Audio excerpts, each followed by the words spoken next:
देखिए, कल्पवास जो होता है वो माघ के महीने में जब सूर्य भगवान मकर रेखा के ऊपर आ जाते हैं तब ये माघ का मेला लगता है।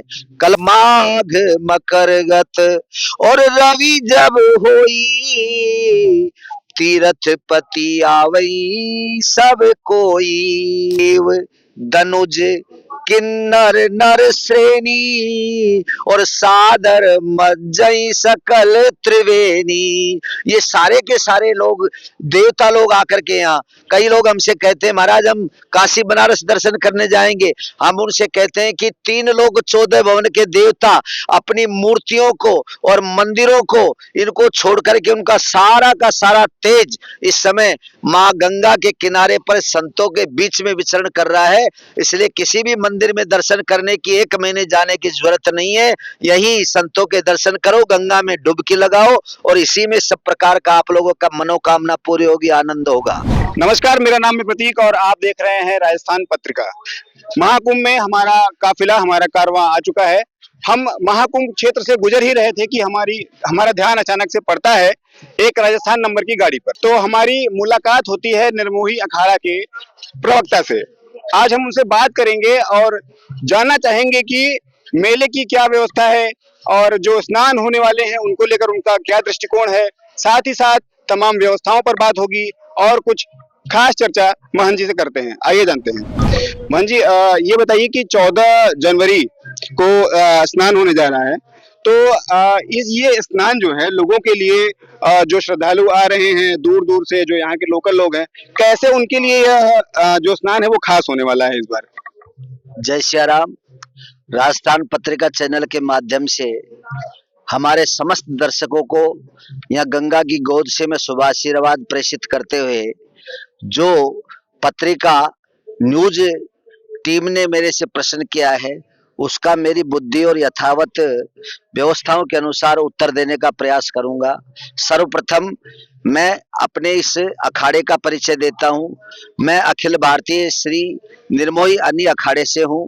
जहां तक 14 तारीख के स्नान की बात है, मैं आपसे निवेदन कर दूं, स्नान 13 तारीख का भी है, लेकिन हमारे अखाड़ा परंपरा के हिसाब से शाही स्नान की जो तिथि है वो 14 तारीख को रहेगी। और उस 14 तारीख के स्नान के समय सुबह से लेकर के शाम तक स्नान का कारवा चलेगा। सबसे पहले निर्मोही अखाड़ा चलेगा जो महंत राजेंद्र दास जी महाराज की अध्यक्षता में है, और उसके बाद में दिगंबर अखाड़ा चलेगा, और उसके बाद में निर्वाणी अखाड़ा का स्नान होगा। ये अखाड़ों के शाही स्नान करने की परंपरा है, और इसी परंपरा के साथ में उस 14 तारीख के कार्यक्रम की व्यवस्था रहेगी। महाराज जी, इसके पहले भी आपने महाकुंभ में या कुंभ में स्नान किया होगा, प्रयागराज की धरती पर आए होंगे। तो अगर मैं आपसे ये जानना चाहूँ कि इस बार के महाकुंभ में, इस बार की व्यवस्था में, इस बार की तैयारियों में, और जब आप पिछले कभी आए रहे हो तो उसमें क्या अंतर आप देख पा रहे हैं व्यवस्था के तौर पर। सरकार की जो व्यवस्था है यहाँ की, स्नान की, बाकी और सारी चीजें जो है वो कैसे आप जो है उसको उसमें अंतर आप बता सकते हैं। देखिए, आपने बहुत अच्छी बात पूछी है, और ये जो बात है ये वास्तव में दर्शकों तक पहुंचनी भी चाहिए। माननीय प्रधानमंत्री नरेंद्र मोदी जी और वर्तमान मुख्यमंत्री जी, हम यूं कह सकते हैं कि डबल इंजन की सरकार ने मिलकर के उस मेले में जो 4 चांद लगाए हैं वो तारीफ काबिल है। अब रही बात इस मेले में पूर्व की और वर्तमान चीज की जो व्यवस्था है, उस व्यवस्था के बारे में मैं आपको समझा दूं। लगभग 1966 और 65-70 के आसपास जितने कुंभ होते थे उसमें हमारी परंपरा ऐसी होती थी कि केवल भोजन सामग्री को ढका जाता था, बाकी सारे संत धूनी लगा करके खुले आसमान में निवास किया करते थे। जो जो युग बदलता गया, व्यवस्थाएं बदलती गई, व्यवस्थाओं में परिवर्तन होता गया, और जो जितने भी प्रशासक आए उन्होंने अपनी योग्यता के अनुसार, सूझबूझ और विवेक के अनुसार संतों की और अतिथियों की व्यवस्था करते रहे।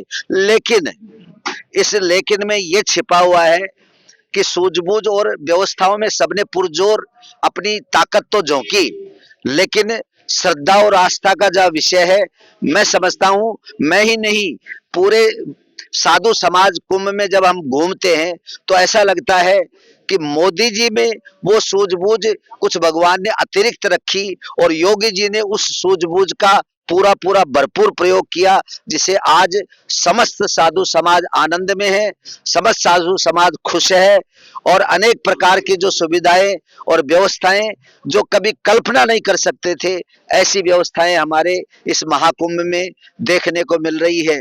और विशेष करके यहाँ जितने भी यात्री आते हैं उन सबके लिए कलर कोड के अनुसार रिक्शों की व्यवस्था की है, ताकि लूटपाट इस यात्रियों से वो लोग नहीं कर सके।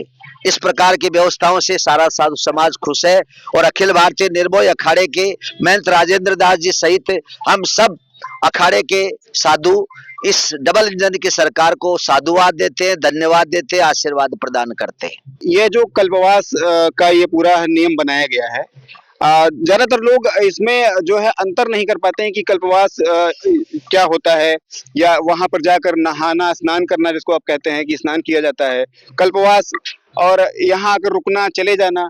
तो ये जैसे आप 1 महीने का लोग यहाँ 45 दिन तक रुकते हैं, ठहरते हैं, तो कल्पवास का क्या अर्थ होता है, क्या मतलब होता है, अगर मैं आपसे जानना चाहूँ तो? देखिए, कल्पवास जो होता है वो माघ के महीने में जब सूर्य भगवान मकर रेखा के ऊपर आ जाते हैं तब ये माघ का मेला लगता है। कल्पवास में ऐसा होता है कि गंगे तव दर्शनात् मुक्ति, वर्ष भर में जो भी हमसे कायिक वाचिक मानसिक पाप होते हैं वो कल्पवास में आकर के यहाँ गंगा के तट पे बैठ करके लोग भजन साधना उपासना करते हैं और उस भजन साधना उपासना के माध्यम से अपने जीवन को और अपने भक्तों के जीवन को सुधारने का पूरा पूरा प्रयास करते हैं। अब रही कुंभ की बात, तो आपने अंतर पूछा।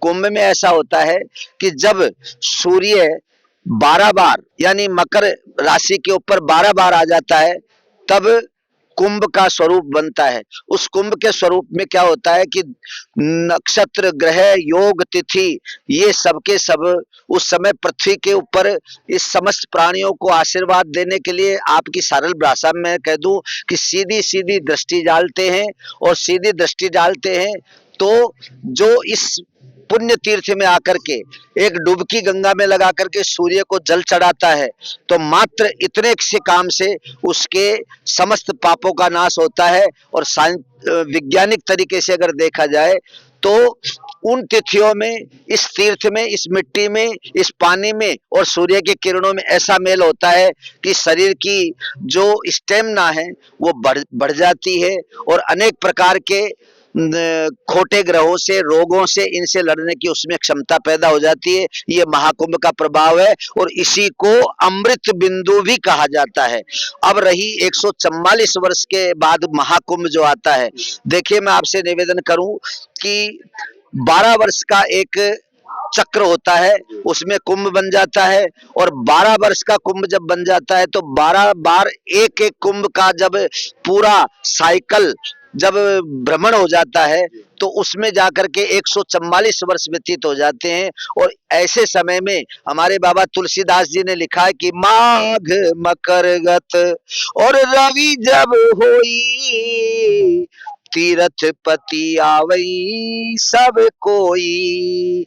देव कौन कौन आते हैं ये क्वालिटी उन्होंने बताई है। देव धनुज किन्नर नर श्रेणी और सादर मज्जई सकल त्रिवेणी। ये सारे के सारे लोग देवता लोग आकर के यहाँ, कई लोग हमसे कहते हैं महाराज हम काशी बनारस दर्शन करने जाएंगे, हम उनसे कहते हैं कि 3 लोग 14 भवन के देवता अपनी मूर्तियों को और मंदिरों को इनको छोड़ करके उनका सारा का सारा तेज इस समय माँ गंगा के किनारे पर संतों के बीच में विचरण कर रहा है। इसलिए किसी भी मंदिर में दर्शन करने की 1 महीने जाने की जरूरत नहीं है, यही संतों के दर्शन करो, गंगा में डुबकी लगाओ और इसी में सब प्रकार का आप लोगों का मनोकामना पूरी होगी, आनंद होगा। महाराज जी, बहुत सारे भक्त होते हैं या जो श्रद्धालु हैं जो सनातन धर्म के लोग हैं, वह किसी भी मजबूरीवश जो है वहाँ यहाँ तक नहीं आ पाते। राजस्थान से ही बहुत सारे ऐसे लोग हैं जो चाह कर भी जो है यहाँ नहीं आ पा रहे हैं, यहाँ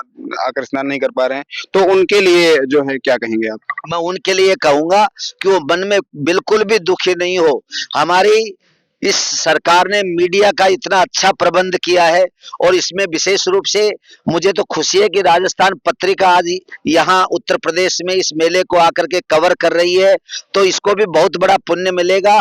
मैं आपसे निवेदन करूं कि आपकी टीवी में अगर माँ गंगा का दर्शन एक झलक भी मीडिया दिखा देता है तो ये पुण्य हम यहाँ 1 महीने रह करके स्नान करेंगे, उतना का उतना पुण्य आप लोगों को भी मिलेगा। क्योंकि हमारे शास्त्र कभी झूठ नहीं बोलते हैं। शास्त्रों में लिखा है गंगे तव दर्शनात् मुक्ति। अगर ये वाक्य हमारे ऋषि मुनियों ने, शास्त्र पुराणों ने लिखा है तो ये कभी झूठा नहीं है। इसलिए अगर वो टीवी में गंगा का दर्शन भी कर लेंगे तो उनको उतना ही पुण्य मिलेगा जितना हम कल्पवासियों को मिलता है। बहुत बहुत धन्यवाद। जैसा कि बाबा जी ने कहा कि सिर्फ दर्शन करने से आपको मुक्ति मिल सकती है, तो राजस्थान पत्रिका लगातार इस प्रयास में है कि आपके साथ महाकुंभ की एक एक पल की कवरेज आपको दिखाए। महाकुंभ में क्या घट रहा है, क्या हो रहा है, किस तरीके से लोग आ रहे हैं, स्नान कर रहे हैं, दर्शन कर रहे हैं। बने बने रहिए लगातार राजस्थान पत्रिका के साथ। तब तक के लिए नमस्कार।